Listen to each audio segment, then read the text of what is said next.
নমস্কার বন্ধুরা। আজ আমরা মানব ইতিহাসের এমন একটা বিপ্লব নিয়ে কথা বলবো যেটা হয়তো সবচেয়ে বড় বিপ্লবগুলোর মধ্যে একটা। কি নিয়ে?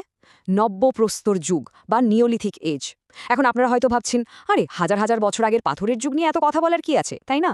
কিন্তু আসল ব্যাপারটা হলো ঠিক এই সময়েই এমন একটা টেকনোলজিক্যাল চেঞ্জ এসেছিল যা আমাদের মানব সভ্যতাকে চিরদিনের জন্য বদলে দিয়েছিল।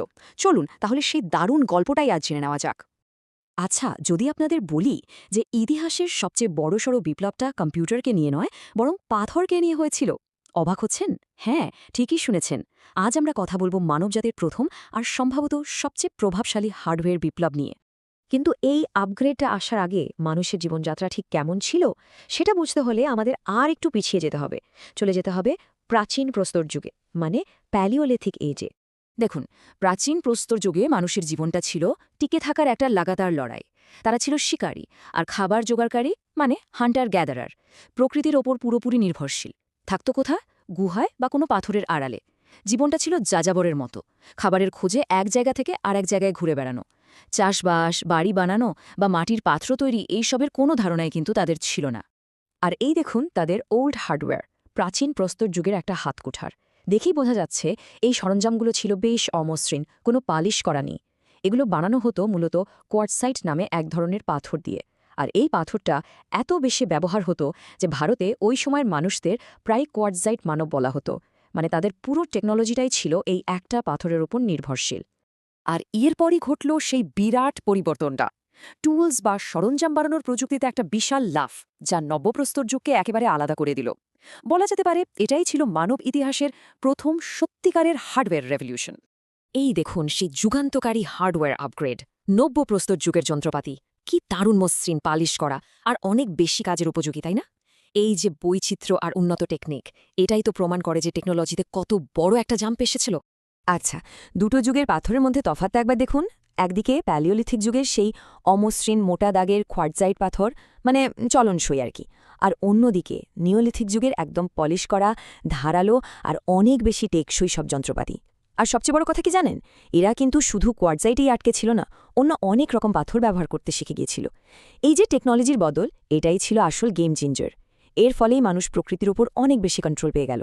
এই যে নতুন আর উন্নত হার্ডওয়্যার এলো, মানে টুলসগুলো, এটা মানুষের জন্য একটা পুরো নতুন অপারেটিং সিস্টেম বা বলা ভালো একটা নতুন জীবনযাত্রার দরজা খুলে দিল। এই ব্যাপারটা খুব মজার। দেখুন কিভাবে একটা জিনিস আরেকটা জিনিসের জন্ম দিচ্ছে। উন্নত পালিশ করা টুলসের জন্য জঙ্গল পরিষ্কার করা আর জমি চাষ করা অনেক সহজ হয়ে গেল। আর তার ফলে কি শুরু হলো? ঠিক ধরেছেন, কৃষি আর পশুপালন। আর যখন খাবার হাতের মুঠোয় চলে এলো, তখন আর যাযাবরের মতো ঘোরার দরকার কি? মানুষ স্থায়ী বসতি, মানে গ্রাম তৈরি করে থাকতে শুরু করল। তো এই নতুন লাইফস্টাইলের কিছু মেইন ফিচার কী ছিল? প্রথমত, ফুড প্রোডাকশন। মানুষ রাগি আর হর্স গ্র্যাম বা কুলথির মতো ফসল চাষ করতে শিখল। দ্বিতীয়ত, তারা গরু, ভেড়া, ছাগলের মতো পশুদের পোষ মানাতে শুরু করল। তৃতীয়ত, মাটির পাত্র তৈরি হলো, প্রথমে হাতে, তারপর কুমোরের চাকায়। আর সবশেষে মানুষ কাদা আর খড় দিয়ে বাড়ি বানিয়ে স্থায়ীভাবে বসবাস করতে শুরু করল। চলুন এবার কিছু প্রমাণ দেখা যাক। এগুলো হলো মাটির নিচ থেকে উঠে আসা গল্প। আর হ্যাঁ, যারা সরকারি চাকরি পরীক্ষার জন্য প্রস্তুতি নিচ্ছেন, তাদের জন্য এই পাঠটা কিন্তু খুব খুব ইম্পর্ট্যান্ট। আমাদের প্রথম স্পট হলো বুর্জাহোম, যেটা জম্মু ও কাশ্মীরে রয়েছে। পরীক্ষার জন্য এই নামটা আর এখানকার বৈশিষ্ট্যগুলো একদম গেঁথে নিন। বুর্জাহোমে কি পাওয়া গেছে? এখানকার মানুষ গর্ত বাসিন্দা ছিল, মানে মাটির নিচে গর্ত করে থাকত। তারা এক ধরনের আয়তক্ষেত্রাকার চপার বা কাটারি ব্যবহার করত। আর সবচেয়ে ইন্টারেস্টিং যে জিনিসটা পাওয়া গেছে সেটা হলো মানুষের কবরের সঙ্গে তাদের পোষা কুকুরদেরও কবর দেওয়া হয়েছে। ভাবুন একবার, মানুষ আর পশুর মধ্যে সম্পর্কটা তখন কতটা গভীর ছিল। আমাদের লিস্টের দ্বিতীয় গুরুত্বপূর্ণ জায়গা হলো পিকলিহাল, কর্ণাটকে। পরীক্ষার দিক থেকে দেখতে গেলে এটাও কিন্তু একটা হট টপিক। পিকুলিহালের আসল গুরুত্বটা কি? এখানে পশুপালনের অঞ্চম প্রমাণ মিলেছে।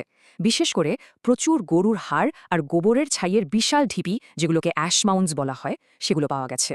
এর থেকে পরিষ্কার বোঝা যায় যে এটা পশুপালকদের একটা বড়সড় কেন্দ্র ছিল। বেশ, তাহলে এই যে এত সব পরিবর্তন, এর দীর্ঘমেয়াদী প্রভাবটা কি ছিল? মানে এর লেগেসিটা কি? চলুন সেটাই এবার সংক্ষেপে বুঝিনি। ঐতিহাসিক গর্ডন চাইল্ড এই পুরো ঘটনাটাকে শুধু একটা পরিবর্তন বলেননি।